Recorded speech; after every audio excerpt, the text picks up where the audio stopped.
Siapakah sebenarnya Dajjal? Dajjal merupakan sosok yang dikenal misterius. Dia lahir di sebuah tempat bernama Samirah, dan dia bernama Samiri, lebih tepatnya Musa Samiri, yang berarti Musa dari negeri Samirah. Namanya ini diambil dari tempat kelahirannya. Dia dilahirkan sekitar 100 tahun sebelum Nabi Musa diutus. Allah Subhanahu wa Ta'ala memberikan beberapa kelebihan luar biasa kepadanya. Pertama, Dajjal diberikan umur yang sangat panjang, sehingga dia ditangguhkan ajalnya hingga akhir zaman. Kedua, dia memiliki kecerdasan luar biasa yang melebihi rata-rata manusia jenius, sehingga setiap pemikiran manusia normal, maka Dajjal lebih jenius 60 tahun di atas kemampuan manusia normal. Ketiga, Dajjal memiliki kemampuan sihir yang sangat mengagumkan. Tak ada sihir lain yang dapat menandingi kemampuan sihirnya. Saking hebatnya, sihir yang ia gunakan sampai membuat orang percaya bahwa apa yang dia lakukan itu adalah setara dengan tindakan Tuhan. Inilah hebatnya sihir Dajjal. Peristiwa kelahirnya Dajjal pun memiliki peristiwa yang aneh. Dia merupakan keturunan dari Bani Israel. Bani Israel ini merupakan garis keturunan yang diambil dari Nabi Yakub alaihi salam. Yakub itu gelarnya Israel. Keturunannya disebut Bani Israel dari Yahuza. Yahuza ini merupakan anak laki-laki dari istri pertama Nabi Yakub alaihissalam. Nabi Yakub mempunyai istri ada 4, salah satunya bernama Ya'la. Ini istri pertama Nabi Yakub.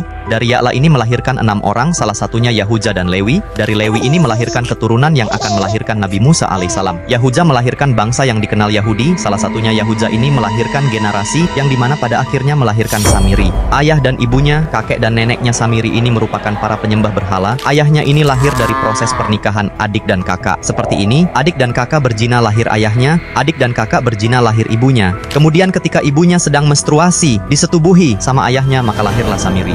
Rasulullah pernah menyebutkan dalam Musnad Imam Ahmad bahwa selama 30 tahun pernikahan, kedua orang tua Dajjal tidak memiliki keturunan. Hingga akhirnya di tahun ke-30 lahirlah Dajjal, lahirlah Samiri. Kehadirannya menjadi petaka bagi kedua orang tuanya. Dia adalah orang yang paling sedikit manfaatnya dan paling banyak keburukannya bagi manusia, terutama bagi kedua orang tuanya. Bahkan saat kelahiran Samiri, alam semesta seakan menolak kehadirannya. Cuaca buruk, hujan lebat, dan kilat menyambar menggambarkan penolakan alam terhadap kehadirannya. Selama 5 tahun pertama, Samiri tidak mendapatkan ASI dari ibunya, alias dia tidak nete sama ibunya. Dan ini mengakibatkan ibunya Samiri mengalami kanker payudara yang akhirnya mengakibatkan kematian ibunya. Kehadiran Samiri seakan mengawali petaka bagi hidup orang tuanya, menjadi kisah tragis yang menyertai kelahirannya. Kemudian, sejak lahir hingga usia 5 tahun, Samiri memiliki kehidupan yang tidak biasa. Dalam 5 tahun pertama hidupnya, Samiri hampir tidak bergerak, bahkan orang-orang menyebutnya seperti orang mati. Ia hanya bernapas tanpa melakukan apapun, seolah berada di antara hidup dan mati. Dikira mati namun dia bernapas, kerjaannya cuma tidur saja.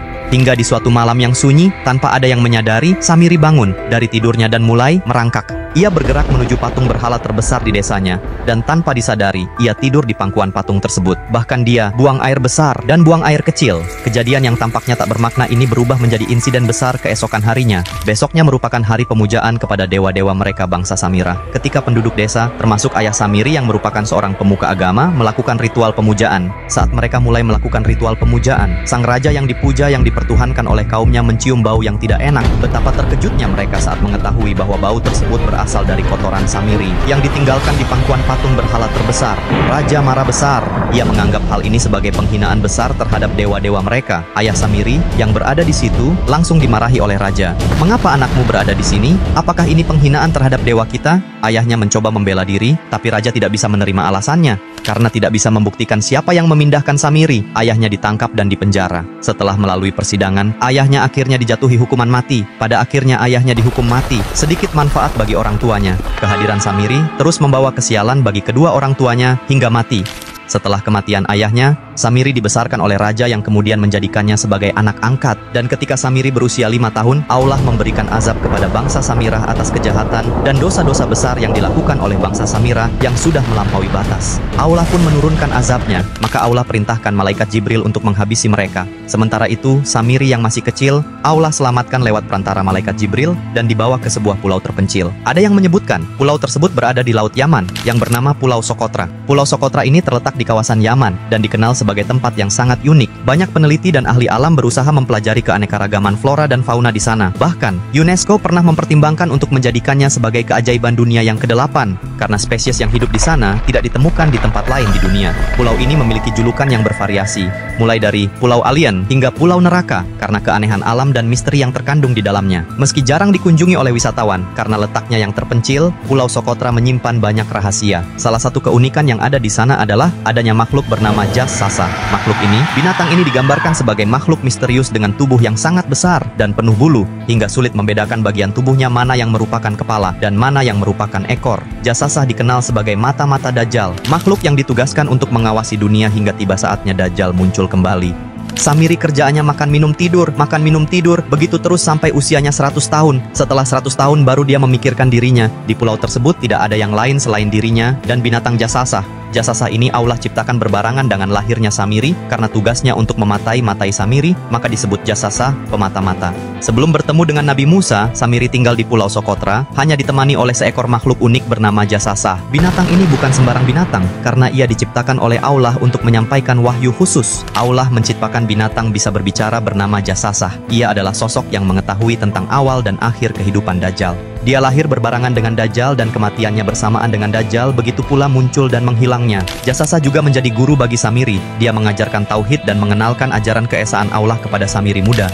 Malaikat Jibril dengan perantara makhluk Jasasa menyampaikan pesan berupa panel-panel wahyu. Panel pertama berisi pesan paling mendasar, yaitu tidak ada Tuhan selain Allah. Inilah landasan dari segala sesuatu yang akan diajarkan kepada Samiri. Panel kedua mengajarkan bahwa Allah Maha Esa dan tidak ada sekutu baginya. Setiap pesan ini dijelaskan oleh Jasasa. Sekali lagi, Jasasa ini merupakan makhluk besar. Tubuhnya ditutupi bulu tebal yang memenuhi seluruh badannya. Spesiesnya ini mamalia. Rasulullah pernah menggambarkan makhluk ini dalam haditsnya sebagai makhluk yang akan menjadi pengawas Dajjal. Makhluk ini tinggal di tepi laut, selalu membasahi tubuhnya dengan air dan memakan ikan dari lautan.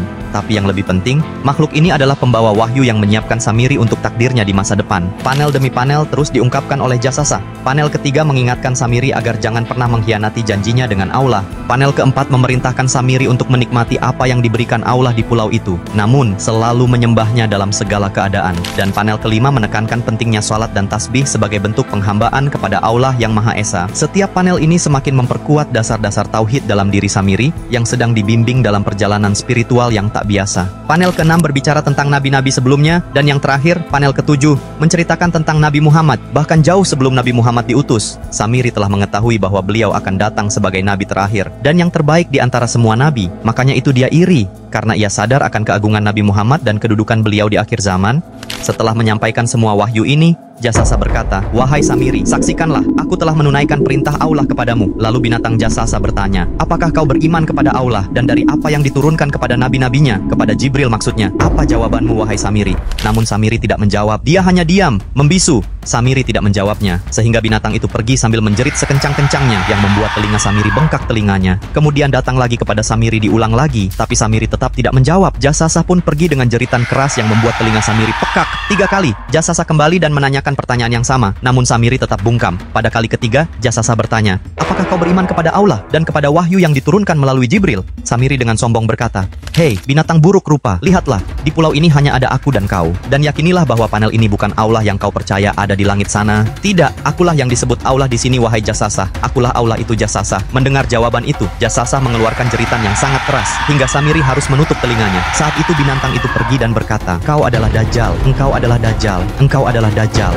Pendusta, pendusta, wahai Samiri." Pendusta hingga hilang dari kejauhan suara Jasasa. Saat itulah Samiri mendapatkan gelar Dajjal. Dajjal artinya pendusta, karena dia mengaku Tuhan. Itulah awal dari perjalanan Samiri menuju takdirnya sebagai Dajjal, pendusta terbesar, yang kelak akan muncul di akhir zaman dengan kecerdasan luar biasa dan tipu muslihat yang mematikan. Samiri adalah sosok yang sangat cerdas. Di pulau itu, ia mengembangkan kemampuan yang luar biasa. Dia mampu melakukan eksperimen ilmiah yang jauh melampaui zamannya. Bahkan, kecerdasan Samiri dikatakan menginspirasi banyak hal yang kita lihat hari ini, termasuk konsep pembuatan cloning dan teknologi yang kemudian berkembang menjadi pesawat terbang dan bahkan piring terbang. Kecepatan kendaraan Dajjal disebutkan Rasulullah sebagai setara dengan kecepatan angin yang menggerakkan awan. Kendaraannya dapat terbang sejauh 5 km hanya dalam 1 detik.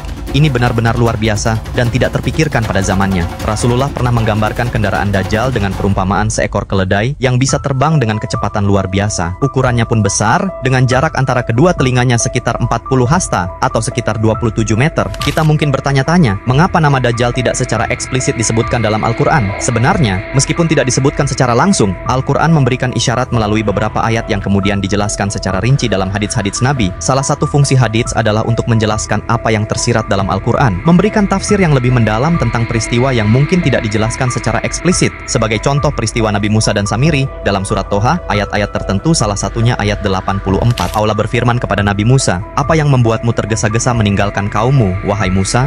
Ketika ada 10 perintah Allah yang akan diterima Nabi Musa meninggalkan kaumnya, Bani Israel di belakang bersama Nabi Harun. Nabi Musa tergesa-gesa karena ingin segera mendapatkan perintah Allah. Nabi Musa menjawab, "Mereka ada di belakangku ya Allah, dan aku menyegerakan diri kepadamu agar engkau ridho kepadaku ya Allah. Aku akan segera memenuhi perintahmu." Itu yang dijawab Nabi Musa. Maka Allah berfirman kepada Nabi Musa, ayat berikutnya, "Begitu engkau pergi mendahului mereka, sungguh kami telah menguji kaummu setelah engkau tinggalkan mereka. Mereka gagal melalui ujianku sehingga terjerumus dalam kesesatan dengan menyembah patung anak sapi, dan mereka menjadi kafir karena telah disesatkan oleh Samiri." Lalu Nabi Musa kembali kepada kaumnya dalam keadaan marah lagi sedih. Lalu Nabi Musa berkata, "Wahai kaumku, bukankah Allah telah menjanjikan kepada kalian suatu janji yang baik? Apakah masa perjanjian itu terlalu lama bagi kalian? Atau kamu menghendaki agar kemurkaan Allah menimpamu sehingga kamu melanggar perjanjianmu denganku?" Nabi Musa pun marah kepada Samiri. Kemudian Nabi Musa menghadapi Samiri, menanyakan apa yang telah ia lakukan itu. "Wahai Samiri, kamu menyesatkan kaumku dan menyembah patung yang kau buat itu. Apa yang mendorongmu melakukan itu?"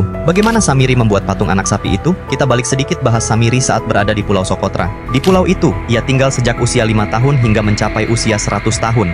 Kehidupannya hanya bangun, makan, minum, dan tidur. Namun, selama masa isolasi ini, Samiri mendapatkan kekuatan dari sebuah pena yang dia dapatkan dari malaikat Jibril. Pena ini sebenarnya adalah alat ajaib yang digunakan oleh malaikat Jibril untuk menuliskan prasasti-prasasti yang mengajarkan akidah tauhid kepada Samiri. Namun, Samiri mengambil pena itu dan dengan pena itulah dia mampu melakukan apa yang dia inginkan. Dengan kekuatan pena inilah, dia menciptakan patung anak sapi. Dia masuk ke tengah-tengah kaum Nabi Musa, maka dia mempengaruhi sebagian orang dari pengikut Nabi Musa, lalu mereka terpengaruh, kemudian mereka mengeluarkan perhiasan mereka dimasukkan ke dalam kuali, lalu dibakar, kemudian dibentuk dengan kekuatan sihirnya, lalu jadilah patung anak sapi yang mampu berbicara. Jin yang memasuki patung itu berkata kepada kaum Bani Israel, "Akulah Tuhan kalian, Tuhannya Musa," dan Musa telah lupa, sehingga kaum Nabi Musa tersesat dan menyembah patung tersebut. Ketika Nabi Musa kembali dari menerima wahyu, ia melihat kaumnya sudah menyimpang, menyembah patung anak sapi. Nabi Musa sangat marah, dan ia segera menghadapi Samiri. Nabi Musa bertanya kepada Samiri, "Apa yang mendorongmu untuk melakukan hal ini? Mengapa kau menyesatkan kaumku?" Samiri menjawab dengan sombong bahwa dia hanya mengikuti apa yang dibisikkan oleh nafsunya. Ia mengaku bahwa ia mengambil tanah dari jejak kaki malaikat Jibril,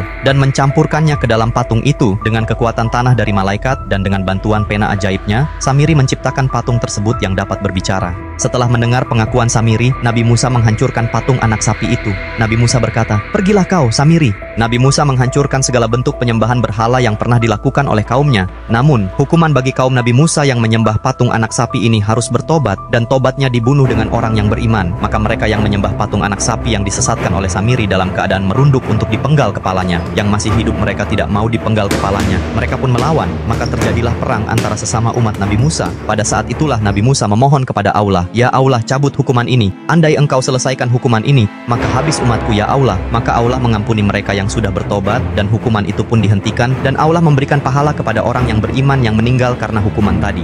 Kaum Nabi Musa yang menyembah anak sapi dibunuh, sementara si Samiri tidak.